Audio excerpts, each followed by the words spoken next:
Hello बच्चों, welcome to सबकी पाठशाला।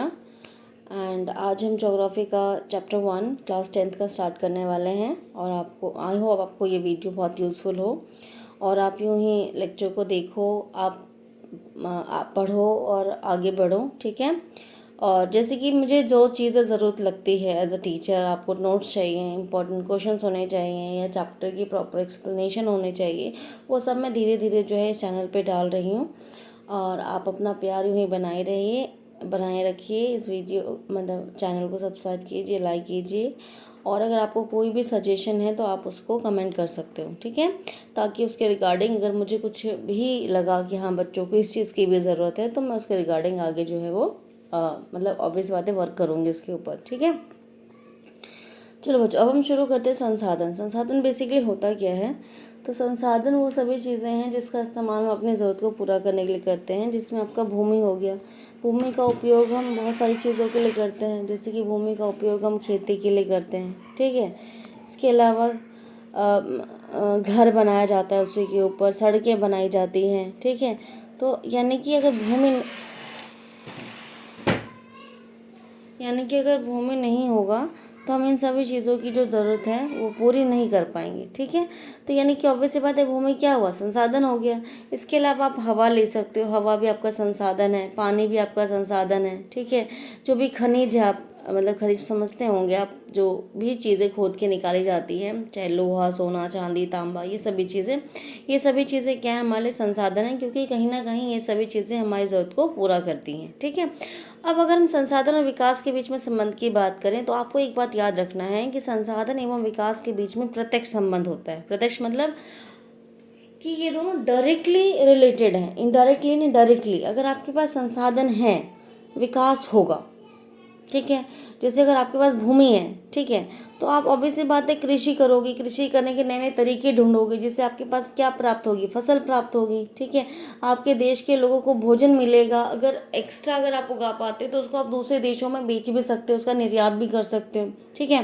निर्यात करेंगे तो ऑब्वियसली बात हमें क्या मिलेगा? पैसा मिलेगा, ठीक है, जिसका इस्तेमाल अपने देश के विकास के लिए कर सकते हैं। सड़कें बना सकते हैं, मेट्रो का विकास हो सकता है, स्कूल्स बना सकते हैं, फ्लाईओवर्स बना सकते हैं, ठीक है। तो यानी कि अगर आपके पास संसाधन है तो आप देश का विकास जो है वो मतलब बेहतर तरीके से होता है, ठीक है। इसके अलावा अगर संसाधन नहीं है तो ऐसा नहीं कि विकास नहीं होगा, लेकिन बहुत धीमी गति से होगा, क्योंकि ऐसे सिचुएशन में हम जो संसाधन है उसके लिए हम दूसरे देशों पर डिपेंड हो जाएंगे जो हमें वो संसाधन देंगे। जिसका एग्जाम्पल आप जापान ले सकते हो। जैसे जापान के पास संसाधन नहीं है, ठीक है, लेकिन ऐसा तो नहीं कि वो पिछड़ा हुआ देश है। क्यों नहीं है? क्योंकि उसने जो मानव संसाधन है उस पर इन्वेस्ट करा, ठीक है, और अपने मानव संसाधन को उसने इस तरह से इस्तेमाल किया कि देश का विकास हुआ, ठीक है। तो यानी किसी न किसी फॉर्म में आपके पास संसाधन होना ज़रूरी है, ठीक है बच्चों। चलो अब चैप्टर स्टार्ट करते हैं।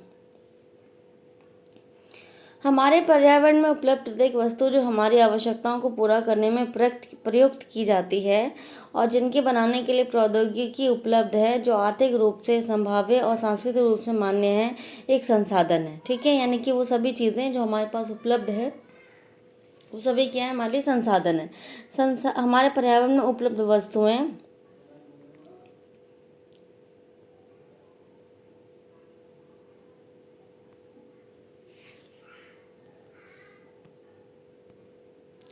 वस्तुओं की रूपांतरण प्रक्रिया प्राकृतिक प्रौद्योगिकी और संस्थाओं की पारस्परिक क्रियात्मक संबंध में निहित है।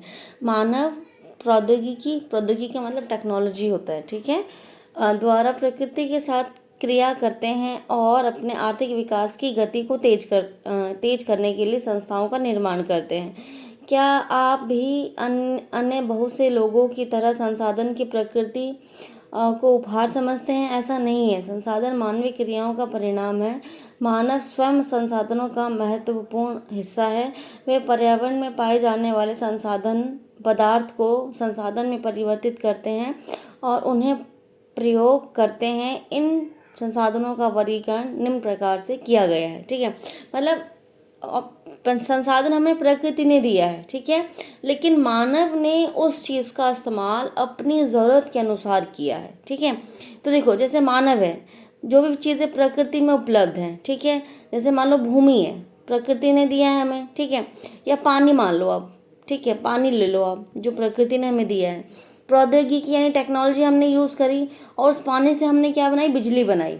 ठीक है, यानी कि मानव क्या कर रहा है, जो भी चीज़ें प्रकृति में उपलब्ध है उस चीज़ का अपनी आवश्यकता के अनुसार वो चीज़ें बना रहा है उससे। ठीक है, अब इन चीज़ों के लिए क्या की जाती है, संस्थाएं बनाई जाती हैं कि भाई ये चीज़ें कौन करेगा, कैसे करेगा, टेक्नोलॉजी कहाँ से आएगी। ठीक है, तो इस प्रकार से क्या है, ये तीनों आपस में इंटर रिलेटेड है, मतलब संबंधित है। ठीक है, यानी जो चीज़ें प्रकृति ने हमें दी है उसका उपयोग हम अपनी ज़रूरत को पूरा करने के लिए जब करते हैं तो उसमें मानव क्या करता है, अपना कौशल, अपना ज्ञान का उपयोग करता है। ठीक है, और उसके द्वारा वो क्या करता है, उस चीज़ को एक उपयोगी वस्तु में बना देता है और जिससे कि देश का विकास होता है। ठीक है,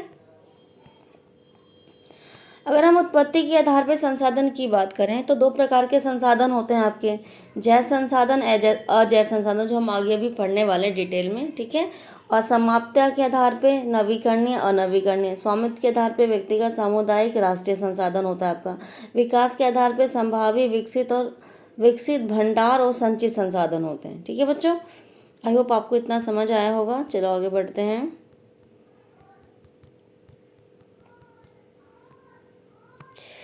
अब अगर हम संसाधन की बात करें तो संसाधन को मुख्य रूप से दो वर्गों में बांटा गया, प्राकृतिक संसाधन और मानवीय संसाधन। यानी कि प्राकृतिक संसाधन वो संसाधन जो हमें प्रकृति ने दिया है, जिसमें आप भूमि ले सकते हो, पेड़ पौधे ले सकते हो, और मानवीय संसाधन वो जिसका मानव ने निर्माण किया है खुद से, सड़क हो गया आपका, फ्लाईओवर हो गया, तो ये सब चीज़ें क्या है, मानव ने खुद बनाई हैं। ठीक है, अब जो प्राकृतिक संसाधन है उसको पुनः दो वर्गों में बांटा गया, नवीकरणीय संसाधन और अनवीकरणीय संसाधन। नवीकरणीय संसाधन, नवीकरणीय मतलब जो नया नया बनता रहे। ठीक है, और अनवीकरणीय मतलब जो नया ना बने, मतलब इस्तेमाल होने के बाद वो धीरे धीरे खत्म होता चला जाए। फिर नवीकरणीय संसाधन को पुनः बांटा है दो वर्गों में, सतत यानी जो हमेशा चलता रहे धीरे धीरे, अजैव में प्राकृतिक वनस्पति हो गया आपका और वन्य जीव हो गया। ठीक है, और अनवीकरणीय संसाधन में पुनः चक्रित, जैसे पुनः चक्रीय जिसको दोबारा हम रीयूज़ कर सकते हैं, जैसे धातु, और अचक्रीय मतलब जिसका इस्तेमाल हम दोबारा नहीं कर सकते, एक बार किया तो वो ख़त्म हो जाएगा, जैसे पेट्रोल, कोयला, ये सभी चीज़ें जो एक बार आप इस्तेमाल करोगे तो वो ख़त्म हो जाएगा। ठीक है,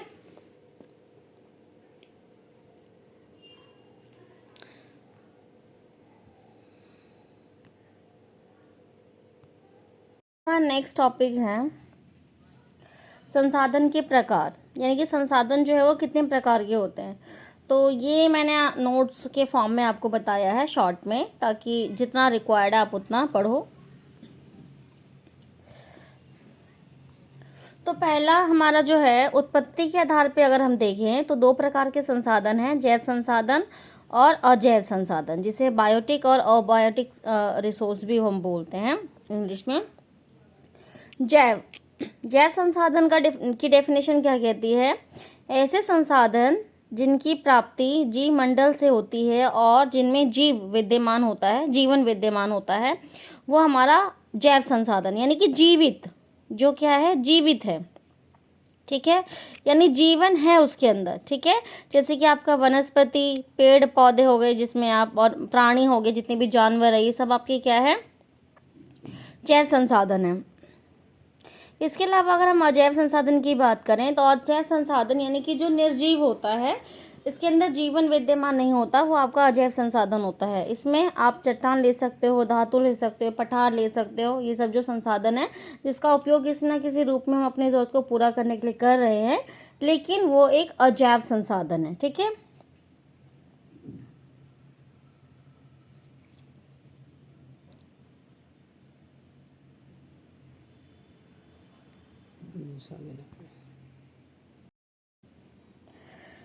अगर हम समाप्ति के आधार पर देखें तो हमारे जो संसाधन हैं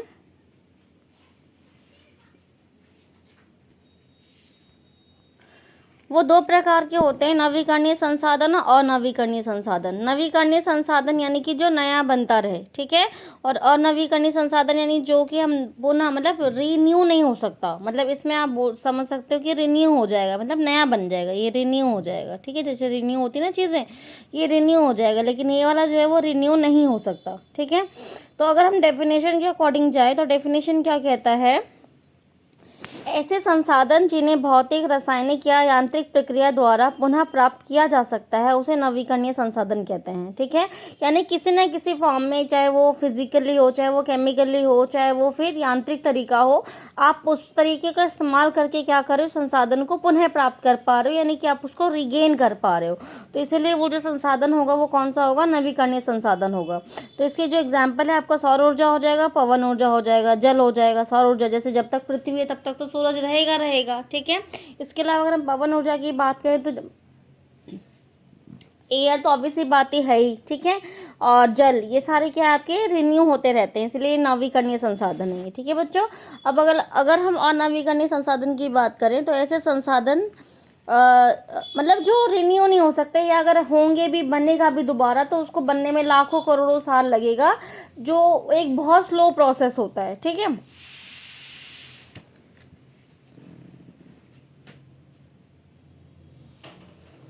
तो अनवीकरणीय संसाधन ऐसे संसाधन जिनका विकास एक लंबे भूवैज्ञानिक अंतराल में होता है,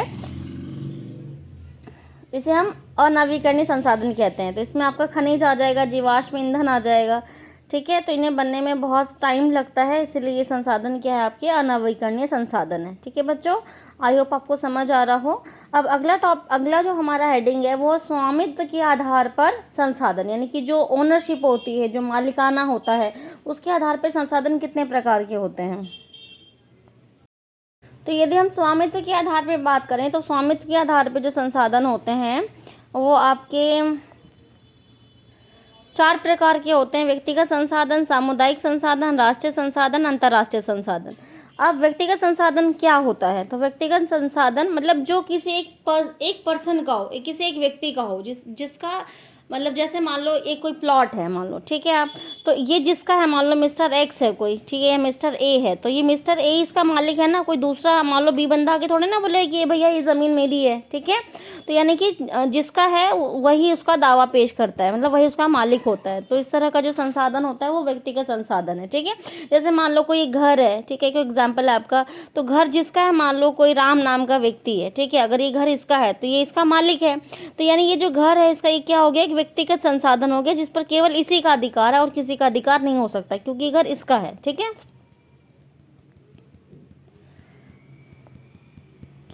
अब अगर हम बात करें सामुदायिक संसाधन की, जिसे हम कम्युनिटी बोलते हैं इंग्लिश में, तो सामुदायिक संसाधन कौन सा होता है, जो किसी एक समुदाय का हो। ठीक है, यानी जिस पर किसी एक व्यक्ति का अधिकार नहीं है, सभी का अधिकार है। ठीक है, आप जैसे पार्क ले सकते हो एग्जाम्पल में, तो पार्क किसी एक व्यक्ति का तो होता नहीं है, ऑब्वियसली बात है, सबका है, सभी लोग वहाँ जाते हैं, वॉक करते हैं, एक्सरसाइज करते हैं, खेलते हैं। ठीक है, इसके अलावा स्कूल ले सकते हो आप। ठीक है, कम्युनिटी सेंटर्स होते हैं, वो हो जाएगा आपका, चारागाह हो गया। तो ये सारे क्या है, सबके होते हैं, इसलिए हम क्या बोलते हैं, सामुदायिक संसाधन बोलते हैं। ठीक है बच्चों,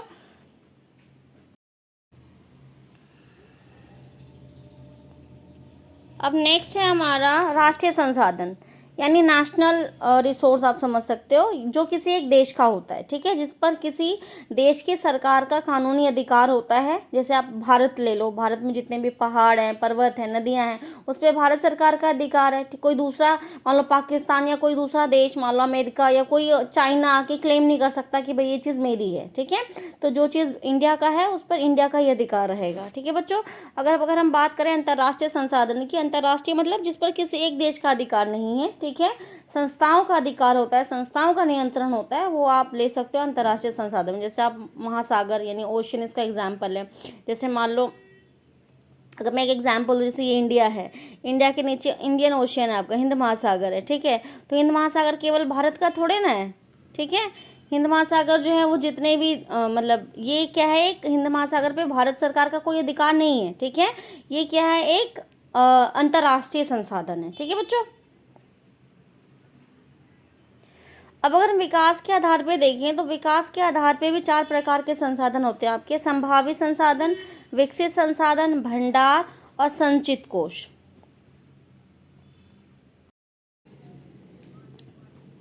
अब अगर हम संभावित संसाधन की बात करें तो जैसे नाम से पता चल रहा है, संभावना मतलब कि ये वह संसाधन है जिसका जो उपलब्ध तो है, हमारे पास है, लेकिन इसका हम वर्तमान समय में उपयोग नहीं कर रहे हैं, ठीक है। तो इस तरह के मतलब भविष्य में हम इसका इस्तेमाल कर सकते हैं, लेकिन अभी इस्तेमाल नहीं कर रहे हैं। तो ये क्या है आपका संभावित संसाधन। जैसे सौर ऊर्जा, हमें पता है कि सौर ऊर्जा में बहुत अच्छा विकल्प है, ठीक है। अगर सौर ऊर्जा को हम उपयोग करें बिजली बनाने के लिए, तो इससे जो बिजली की समस्या है या जो प्रदूषण की समस्या है, जो ग्लोबल वार्मिंग की समस्या, वो काफ़ी हद तक कम हो सकती है, ठीक है। लेकिन इसका हम उपयोग अभी वर्तमान समय में नहीं कर रहे हैं एक बड़े पैमाने पर, ठीक है। इसके अलावा अगर हम बात करें पवन ऊर्जा की, तो पवन ऊर्जा जैसे आपको पता ही वाइंड एनर्जी, हवा का भी इस्तेमाल होता है ऊर्जा बनाने के लिए, मतलब बिजली बनाने के लिए। तो इसका भी हम ऐसा बड़े पैमाने पर इस्तेमाल नहीं कर रहे हैं अभी। अगला है विकसित संसाधन, यानी जो डेवलप हो चुका है, जिसका हम इस्तेमाल जो है अभी वर्तमान समय में कर रहे हैं, ठीक है। अगर भंडार की हम बात करें, तो भंडार क्या है, स्टॉक है बेसिकली, कि ये वे संसाधन हैं या वे पदार्थ है जिसकी पूर्ति जो है मतलब है अभी हमारे पास, लेकिन हम टेक्नोलॉजी के अभाव के कारण, मतलब तकनीक के में कमी की वजह से हम इसका इस्तेमाल जो है वो नहीं कर पा रहे हैं। जैसे कि इसके अंदर एक एग्जांपल है आपका हाइड्रो मतलब H2O, जल। तो जल के अंदर एक बहुत, अगर हम देखें तो हाइड्रोजन और ऑक्सीजन दो चीज़ों से मिलके बना होता है जल। तो जो हाइड्रोजन है वो ऊर्जा का एक बहुत अच्छा स्रोत है, ठीक है। लेकिन हम हाइड्रोजन को ऊर्जा के स्रोत के रूप में इस्तेमाल नहीं कर पा रहे, क्योंकि हमारे पास इतनी अच्छी टेक्नोलॉजी अभी नहीं है।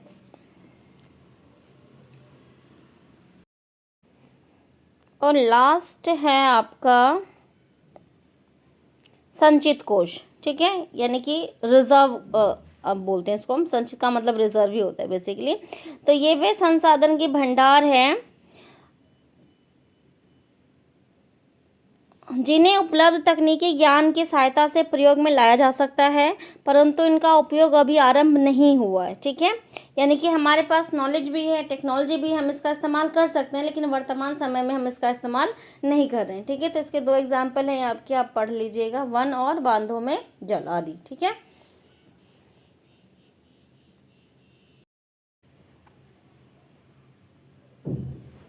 अब नेक्स्ट टॉपिक है हमारा संसाधन का विकास, यानी जो संसाधन हम इस्तेमाल कर रहे हैं उनका विकास जो है वो किस प्रकार से होता है, इस टॉपिक में हम पढ़ने वाले हैं, ठीक है बच्चों। चलो शुरू करते हैं।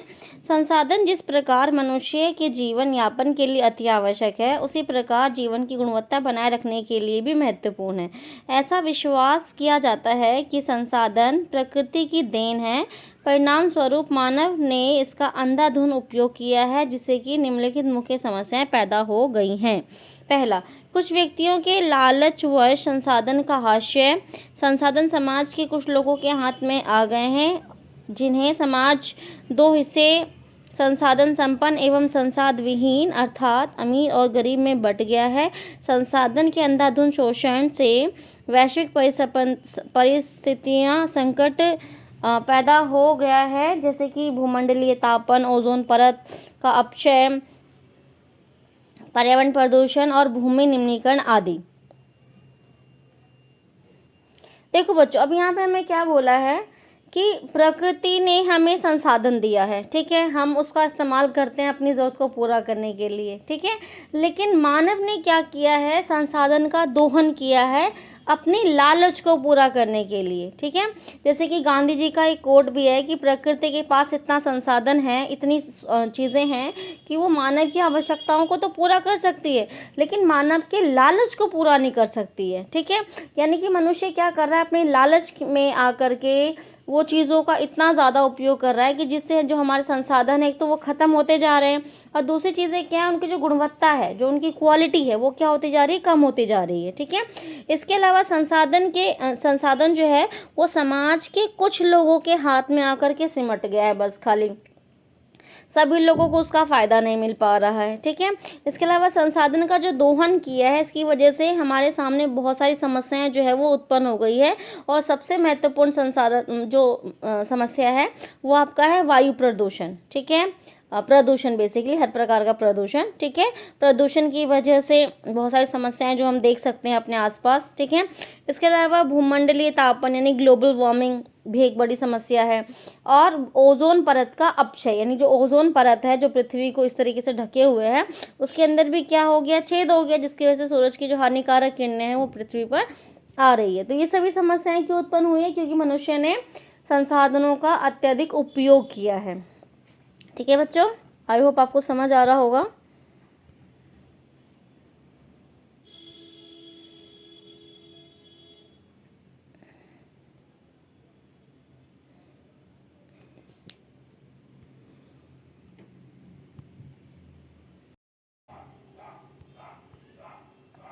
आगे, मानव जीवन की गुणवत्ता और विश्व शांति बनाए रखने के लिए संसाधन का समाज में न्यायसंगत बंटवारा आवश्यक हो गया है। यदि कुछ ही व्यक्ति तथा देश द्वारा संसाधन का वर्तमान दोहन जारी रहता है तो हमारी पृथ्वी का भविष्य खतरे में पड़ सकता है। इसलिए हर तरह के जीवन का अस्तित्व बनाए रखने के लिए संसाधन के उपयोग की योजना बनाना अति आवश्यक है। सतत अस्तित्व सही अर्थ में सतत पोषणीय विकास का ही एक हिस्सा है। ठीक है, यानी कि अब यहाँ पे क्या बात बोली जा रही है कि जो संसाधन हमारे पास हैं, हमें उसका क्या करना होगा, इस प्रकार से उपयोग करना होगा कि उसका जो लाभ है वो समाज के हर एक वर्ग और सभी देशों को मिले। ऐसा नहीं हो कि वो केवल कुछ देशों के हाथ में आकर के केवल सीमित रहे और उसका लाभ केवल कुछ लोगों को या कुछ देशों को मिले। ठीक है, तो अब अगला टॉपिक हमारा क्या कहता है? सतत पोषणीय विकास। Very very important, very very important है आपका। दिस इज ये बहुत इंपॉर्टेंट है। तो अब इसमें देखते हैं डेफिनेशन क्या है। तो आप याद ही कर लेना बच्चों, ये बहुत इंपॉर्टेंट है, ज़रूर पूछा जाता है। सतत पोषणीय विकास, सतत पोषणीय विकास आर्थिक विकास का एक अर्थ है। सतत पोषणीय आर्थिक विकास का अर्थ है कि विकास पर्यावरण को बिना नुकसान पहुंचाए हो और वर्तमान विकास की प्रक्रिया भविष्य की पीढ़ी की आवश्यकताओं की अवहेलना ना करे। यानी कि सबसे पहले जो विकास आप कर रहे हो, यानी जो संसाधन का आप इस्तेमाल कर रहे हो अपने देश के विकास के लिए या विकास के लिए बेसिकली, तो आप उसका इस तरह से आप इस्तेमाल नहीं करो कि उससे संसाधनों को नुकसान पहुँचे। ठीक है, इसके अलावा आप इस प्रकार से उपयोग करो संसाधन का कि अभी जो लोग हैं उनकी तो ज़रूरतें पूरी हो, लेकिन आने वाले जो नेक्स्ट जनरेशन है, जो नई पीढ़ी है, उसके लिए भी वो चीज़ें जो है वो बची रहे। ठीक है, यानी कि ऐसा नहीं कि आपने अपनी ज़रूरत तो पूरी कर ली और आने वाले जो नई पीढ़ी है, मतलब जो भविष्य की पीढ़ी है, उनके लिए कुछ बचा ही नहीं। ठीक है, जैसे पेट्रोल के लिए बोला जाता है कि अगर इसी तरह से इस्तेमाल किया जाएगा, इसी दर से, इसी रेट से, तो आने वाले कुछ वर्षों में पेट्रोल जो है वो समाप्त हो जाएगा। तो जो नई पीढ़ी है, जो भावी पीढ़ी है, उनकी गाड़ियाँ कैसे चलेगी? ठीक है, वो तो केवल सुना करेंगे कि हाँ भाई पेट्रोल हुआ करता था, गाड़ी पेट्रोल से चला करती थी, अब हमारे पास तो पेट्रोल है ही नहीं। ठीक है, और कुछ और ऑप्शन जो है वो ढूंढना पड़ेगा। ठीक है, तो हम यहाँ पर ये बात बोली जा रही है कि ऐसा नहीं कि आप संसाधन इस्तेमाल मत करो, ठीक है, लेकिन थोड़ा क्लेवरली, मतलब सावधानी पूर्वक इस्तेमाल करो कि जिससे कि वो ख़त्म ना हो और उसका दोहन ना हो। ठीक है, अब अगर हम बात करें, एक टॉपिक है आपका रियो डी जेनेरो पृथ्वी सम्मेलन भी जिसे हम बोलते हैं, तो ये बेसिकली क्या है?